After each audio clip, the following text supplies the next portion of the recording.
Yeah. So we initially discussed about the components of mind, and then we went on to discuss about the perspectives of our own perception about ourselves, about what happens, and what changes we can bring about initially. These changes are necessary before we actually delve into meditative state in your life. Uh, the next thing, as we just discussed initially, what comes in between us and our 24/7 happiness. So we decided that it was our mind playing a master in our lives, and us you know having a lot of negative emotions, which actually comes in between us and happiness all the time in life. So first of all, I would say that no emotion is bad. You just have to give some words to make us understand better. So that's why this positive and negative, these terminologies. These negative emotions are called negative emotions not because they are bad. They are just because they don't make let you enjoy life to the fullest. So you are here to enjoy your life to the fullest in whatever means. So these possibly do not let you be that happy self 24 by 7. So that's why this terminology. But nothing is negative. If you want to be angry, if you want to be happy, if you want to be sad, it's entirely, you should be the person who decides upon it, and you should consciously go in for it. They are all part of your life. They are all beautiful creations of this world. To even think that this world, which is this creation, this nature, which has created things from the smallest subatomic particles to the largest of the multiverses, universes. It could actually bring in so much of subtlety into your mind, into your emotions. Within each of us, it's like so amazing. There can never be another creation that anybody can ever imagine of, which is as big as this. So don't shun any of your emotions. They are all part of you. You don't need to feel bad if you're feeling angry, if you're feeling sad. It's just that they are not letting you enjoy your life 24 by 7. Even enjoy those emotions if you can. So with this initial thought about your emotions, let's go and dissect out most of our emotions, which we call as a negative emotion. Sadness is one thing. The next stage of sadness is possibly grieving about things. I may be wrong with my terminologies, with my description of these words, but yeah, you may have different words, but words are just for us to know things better. So sadness, grief, and blues, and then depression. So these are all things which actually do not let you enjoy life to the fullest. What do these mean? I've seen my son cry, but I've never seen him like sit down and go into depression, go into grief. He just finds something else interesting in his life the next moment. He has that exuberance within himself, as I initially pointed out. A person who is like exuberant, so eager for what is happening in him that minute, for the next minute, is never going to sit down sad for what has happened previously. The next moment, whether you are, as I keep telling multiple times, the next moment, if you are alive or not, it's you don't know.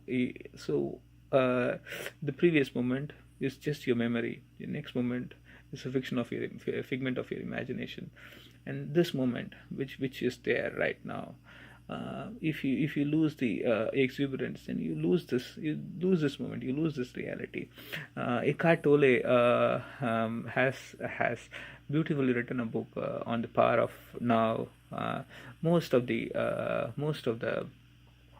spiritual gurus, most of the works in the past, they just talk uh, about one single thing, that everything that is reality is just this moment, this very moment, and everything else is just in your mind. It's something uh, which your tapes, the tape part of the mind, or the imaginative part of the mind is playing in. So the moment you actually uh, lose the exuberance in your life, that's when you start feeling sad. If you just stay exuberant, you're not going to feel sad. What can you do for that? What can you do for that? You know, there are obviously so many things which happen around you, which you don't have control about. Everybody behaves in their own way. Everybody has their own lives. They want to do something, and things that way happen. Do not happen. They happen very very little time. They happen the way you wanted. Like it happens for my son. He doesn't get what he wants. He wants to go to have a pizza. He doesn't get a pizza. He gets curd rice. He wants to try something new. He wants to have chocolates. He gets milk to drink. That's what it is. He's not going to sit down. 99% of the times he doesn't get what he wants, and then he's still exuberant. He still looks. He everything interests him. That's exactly what you are. That's exactly what you need to be. If you think there is a problem in your life, this was a simple flowchart given by Eckhart Tolle. If you think there is a problem in life, actually, if you dissect into it, there is no problem in your life. There is just a situation, and with every situation, you have a choice whether to act on it immediately or to maybe act on it when you can, which should be sometime in future. So the first thing, just if there is a problem, understand there is a situation, just a situation. Yeah, you want to act on it immediately. You don't want to act on it.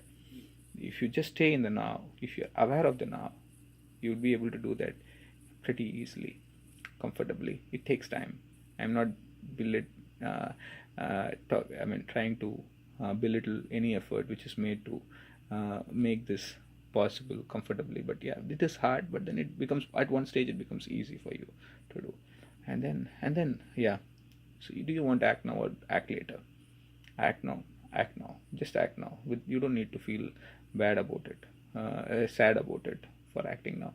And at the same time, if you want to act later, wait for that time. Yeah, this is the time I would act. So I don't need to spend the entire interim period in pain, thinking about something, feeling about something, depriving yourself of the happiness.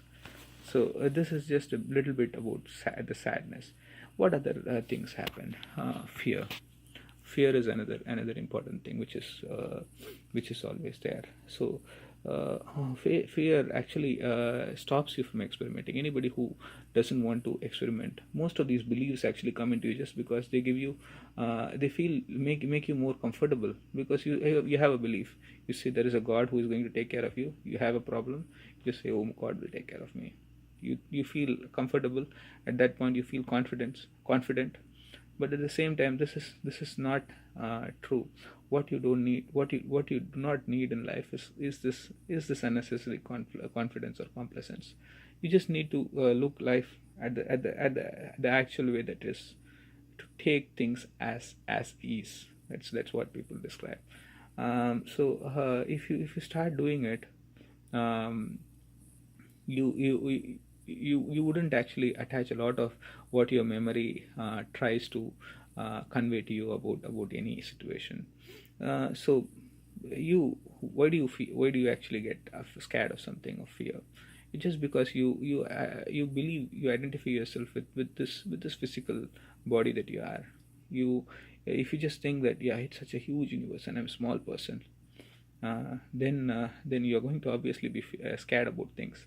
If you just think, wow, it's such a beautiful thing, such a wonderful thing, and I am a small person, I have an option to play here, I have an option to enjoy the game here. And if something goes wrong, there is never something that's obviously going to wrong. Who knows? There are multiple universes. You are doing something right. If something goes wrong in this universe, you are possibly doing something right in another universe. If you don't know anything, you know nothing in this world. That's the truth.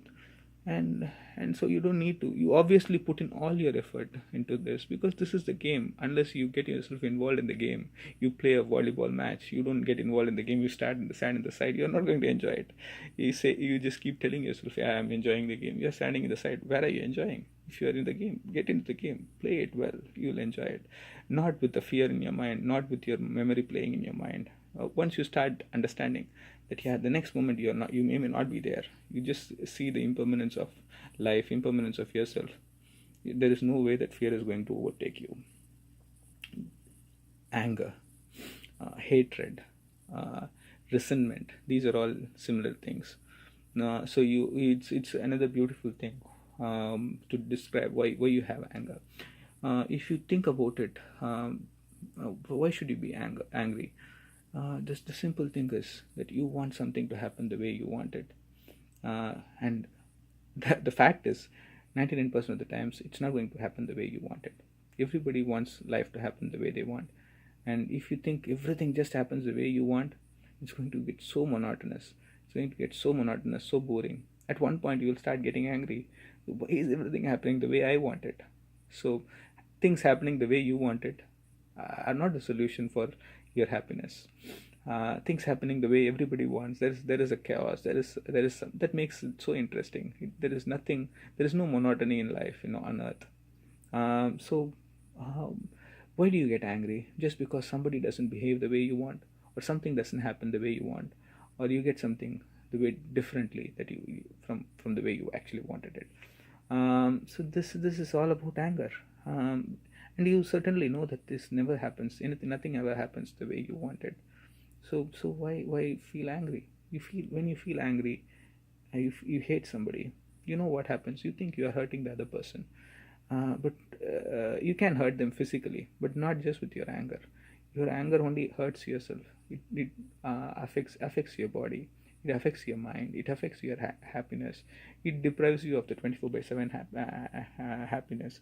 Then why should you ever get angry? There is a universal law, Newton's law, third law. For every action there is an equal and opposite reaction. If you are in a bad situation in life and you get angry with somebody else who is around you, you're going to get back that anger.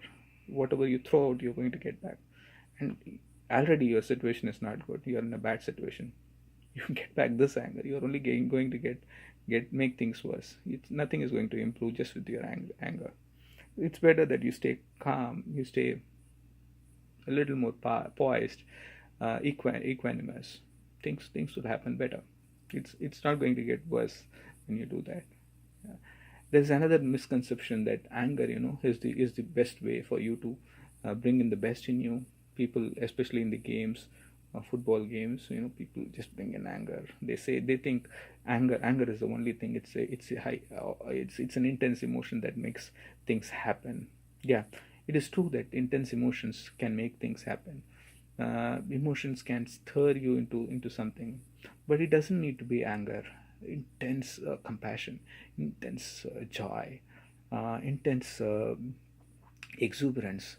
We can make all of that intense happiness, intense bliss. We can try developing all those things in an intense manner. We are not used to doing it. We have not been taught to do it. But with meditation, gradually you can make yourself more accustomed to these emotions. That only makes you more enjoy your life more than you are doing right now.